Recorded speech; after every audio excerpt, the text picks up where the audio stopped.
प्रधानमंत्री मोदी की बात से बातचीत शुरू कर दें, थोड़ा आराम से। हाँ, लाइव दिख रहे हो, तुम दिख रहे हो, पूरी तरह से दिख रहे हो। पैसा वसूल है तुम्हारा। कहां से आना हुआ भैया? दिल्ली से। हम समझ गए तो तुम्हारी हरकतें दिल्ली वाली हैं। बहुत बहुत शुक्रिया।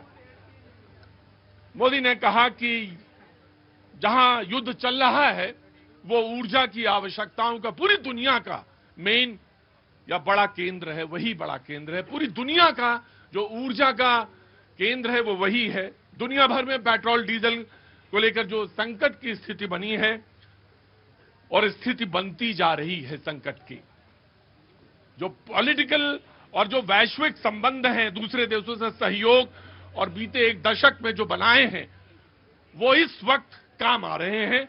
और इसी वजह से ये मुल्क जो है, ये जो देश है, डटकर इसका मुकाबला कर रहा है। जो इस विषय पर राजनीति कर रहे हैं उन्हें ऐसे करने से बचना चाहिए।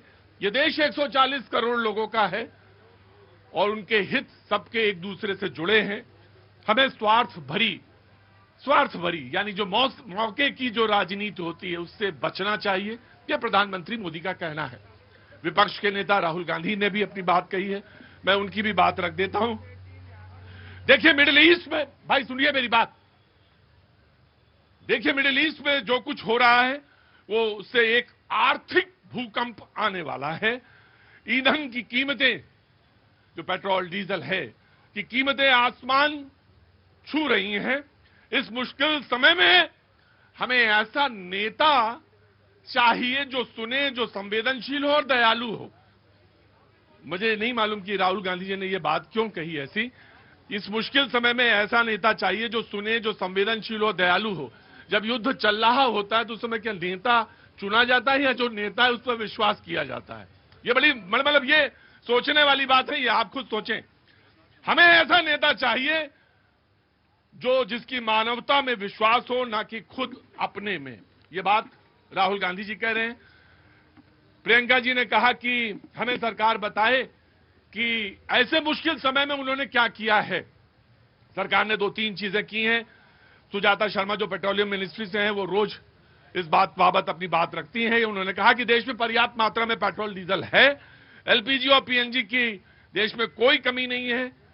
अफवाह पे ध्यान न दें, जरूरत के हिसाब से पेट्रोल डीजल इस्तेमाल करें।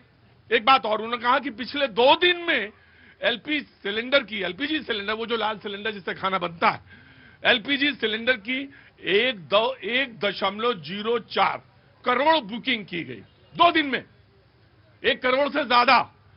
और 92 यानी 92 लाख डिलीवर भी कर दिए गए। सरकार ने 70% कॉमर्शियल जो एलपीजी है उसको मुहैया कराने का काम किया है। इसके अलावा सरकार और कुछ मेजर्स ले रही है।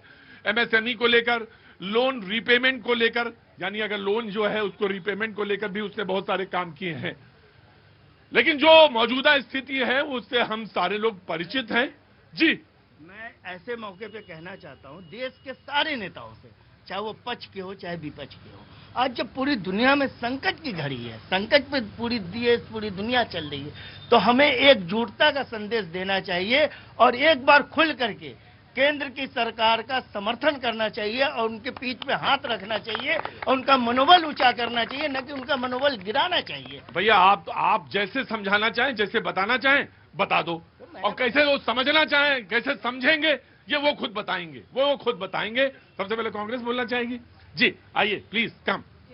इर्तिजा साहब ने कहा था कुर्सी तो है, ये जनाजा तो नहीं, कुछ कर नहीं सकते तो उतर क्यों नहीं जाते। तो हम तो कहना चाहते हैं अमृतकाल की सच्चाई ये है कि आज इस देश को आप स्टोव युग में लेके आ गए। हम स्टोव युग क्यों कह रहे हैं? क्योंकि जहां पेट्रोल पंप पर केरोसिन फ्री कहा गया था कि केरोसिन फ्री हो जाएगा देश, वहां पर अब क्या मंजूरी दे दी गई है कि केरोसिन मिलेगा। अब जो है केरोसिन की तरफ, यही अमृतकाल की सच्चाई है। इसीलिए हम कह रहे हैं कि कोई अमृतकाल नहीं है। एक तरफ तो जनता के हाथ में भरोसा दे दिया गया है और दूसरे हाथ से धक्का दे रहे हैं कि जाइए आप अंधेरे में जाइए। लेकिन मैं कहना चाहती हूँ देश के प्रधानमंत्री को, ऐसे समय में पूरा विपक्ष आपके साथ है, लेकिन आप आइए ना संसद में, चर्चा करिए। संसद में चर्चा करने से क्यों भागते हैं? अरे आपको चर्चा करनी चाहिए, और हम तो सुझाव देने को भी तैयार है कि साहब आप आइए, चर्चा करिए, और हम आपको सारे विपक्ष के नेता मिलकर आपको सुझाव देंगे कि ये देश जो एलपीजी गैस से पूरी तरीके से, जो करोड़ों लोग जो लाइन में लग रहे हैं, कतारें लंबी लंबी और बेहोश हो रहे हैं लोग, लेकिन इनको दिखाई सुझाव यही कि युद्ध के बीच में नेता बदल दिया जाए, यही सुझाव कि दयालु होना चाहिए, संवेदनशील होना चाहिए। अरे भाई ये क्वालिटीज बीच में थोड़ी ना तय होंगी, ये बीच में नहीं तय हो सकता सर। इस समय तो खड़े ही होना पड़ेगा, चाहे आप कुछ भी हो, वो आपको अलाइन होना ही पड़ेगा। ये वो समय है कि जब अलाइन होने का वक्त है, इसे भागने का वक्त नहीं है। जी जनाब। अच्छा, राहुल गांधी जी जब सर्वदलीय बैठक हुई तो कहां चले गए थे? कहीं बाहर चले गए थे ना? आप ये बताइए कि राहुल गांधी जी वो क्या कहते हैं, माउंट बेटन के इक्का से, मतलब बग्घी से चल रहे हैं या पेट्रोल उसमें हवाई जहाज से उड़ रहे हैं? हवाई जहाज बिना फ्यूल के तो चलता नहीं है। आप काहे को बिना लॉजिक की बात करते हैं भाई? आप खुद तो हवाई जहाज से चलोगे, खुद तो प्राइवेट हेलीकॉप्टर लेके चलोगे, केरल में जाके प्रचार करोगे, उसमें फ्यूल मतलब पड़ेगा और आपके लिए अवेलेबल हो जाए, जनता को आप गुमराह करोगे, जनता को आप भड़काते रहोगे। इनका काम क्या है भाई? 1984 में जब सिख दंगे हुए थे तो कौन से दयालु, मतलब दयालु थे? आप सरदारों को मार मार के कटवा रहे थे और कह रहे थे कि बरगद का पेड़ है गिरता है, इसका आपकी क्या? नहीं सर, ये दयालु की बात कर रहे हैं, ये दयालु की बात कर रहे हैं। उन्हें सही बात, 47 में देश का बंटवारा करा दी, दयालु की बात कर रहे हैं। ये लोग दयावान लोग हैं, ये लोग वो वल्चर हैं। अगर कहीं पे लोग बेहोश हो जाते हैं, कहीं पे लोग गिर जाते हैं, कहीं पे लोगों को मृत्यु हो जाती है, तो यही एसआईआर हो रहा था तो उसको कनेक्ट कर देते थे, नोटबंदी होता था उसमें कनेक्ट कर देते थे, जीएसटी होता था उसमें कनेक्ट कर देते थे। भाई देश में संकट, कोई प्रधानमंत्री जी या मोदी टेकिंग योर पॉइंट। जी सर्वदलीय बैठक में एक बार बता दीजिए देश को सच्चाई कि प्रधानमंत्री कहाँ थे, किसकी जिम्मेदारी है, कुर्सी पे कौन बैठा है? देश के प्रधानमंत्री। लेकिन मोदी जी क्या कर रहे हैं? वो तो चुनाव प्रचार में अपनी रैलियां करने में, तो वही है ना, जनता तो तंग हो रही है, लेकिन देश के प्रधानमंत्री मौज में है। इसलिए हम कह रहे हैं कि भाई आपको बैठक में होना चाहिए था। आप लीडर ऑपोजिशन की बात कर रहे हैं, सुनिए ध्यान से।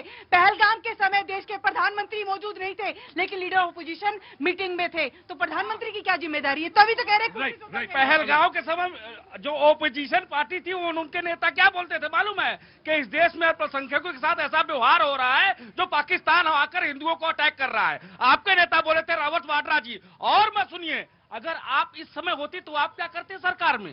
कांग्रेस, बताइए क्या करते आप? मोदी सरकार ने ये हो सकता था कि कैनॉट प्लेट से पेट्रोल निकला था, ये हो सकता है। कितना पेट्रोल निकाला? बिल्कुल इनकी जिज्ञासाओं को शांत करना जरूरी है। नहीं, इनकी जिज्ञासाओं का शांत करना। सुनिए, अगर हम सरकार में होते ना तो ऐसे मुंह पे उंगली रख के नहीं बैठे होते, संवाद करते जनता से। एक प्रेस कॉन्फ्रेंस दिखा दीजिए देश के प्रधानमंत्री ने, एक प्रेस कॉन्फ्रेंस। ये वो करते जो अभी तक करवाना चाहते थे। मोदी जी मुंह क्यों नहीं खोल रहे हैं? अगर मोदी जी मुंह खोल देते तो जहाजें आ रही है ना, वो भी ये रुकवा देते, ताकि इनको जनता को मुसीबत में डाल करके सत्ता की राजनीति हथियाने के लिए। मैं आ गया। जनाब कहां से आना हुआ? मैं मध्य प्रदेश से हूँ। क्या काम करते हैं सर? मैं एक बैंक मित्र हूँ। बैंक मित्र हैं? हाँ। अच्छा जी, क्या काम होता है बैंक मित्र का? बैंक मित्र एक मिनट रुकिए भाई। सुन लीजिए भाई, आपके काम की चीजें पॉकेट की बात। बैंक मित्र का क्या काम होता है? बैंक मित्र जनधन खाते खोलता है, गांव-गांव में जाकर वित्तीय समावेशन का जारी करता है। लेकिन आज हम लोगों की हालत बहुत बुरी है। मैं मोदी जी तक अपनी बात पहुंचाना चाहता हूं अब चौथे स्तंभ के माध्यम से, कि आपने नाम तो हमें दे दिया बैंक मित्र, लेकिन 729 कंपनियां बिचौलिया हमारे बीच में भर दी। आप कहते हैं बिचौलिया हटाओ, बिचौलिया हटाओ। एक बिचौलिया नहीं हट रहा है। हमारे ऊपर इतना संकट है, आज हम 14-15 साल से काम कर रहे हैं और हमें ये विश्वास नहीं है कि सुबह हमारी आईडी है कि नहीं है। इसलिए हम आज दिल्ली आए हैं और अपना bank Mitra federation of India के नाम से हम अपना रजिस्ट्रेशन करा। जी जनाब आली। जी जनाब। धन्यवाद प्रतीक जी। पहले तो आपको और पूरे देश को भारत माता की जय, वंदे मातरम। और दो खबरें हैं इनकी फर्जी बातों से अलग। पहले तो 2 जहाज भारत में अभी एलपीजी लेके हॉर्मोज से आ चुके हैं, एक मैंगलोर में और एक हमारे मुंबई पे। और उन दोनों से 3 दिन का हमारे भारत का पूरा एलपीजी का जो भी व्यवस्था होनी चाहिए। कोई दिक्कत है तुम्हें? मैं नहीं बोल रहा। बस हाँ जी 20 सेकंड। और साथ ही साथ एक बात और बता दूं, राहुल गांधी जी की नानी के घर में, राहुल गांधी जी की नानी के घर के अंदर इटली में 10% पेट्रोल के रेट बढ़ चुके हैं और 20% डीजल के रेट बढ़ चुके हैं। सुनिए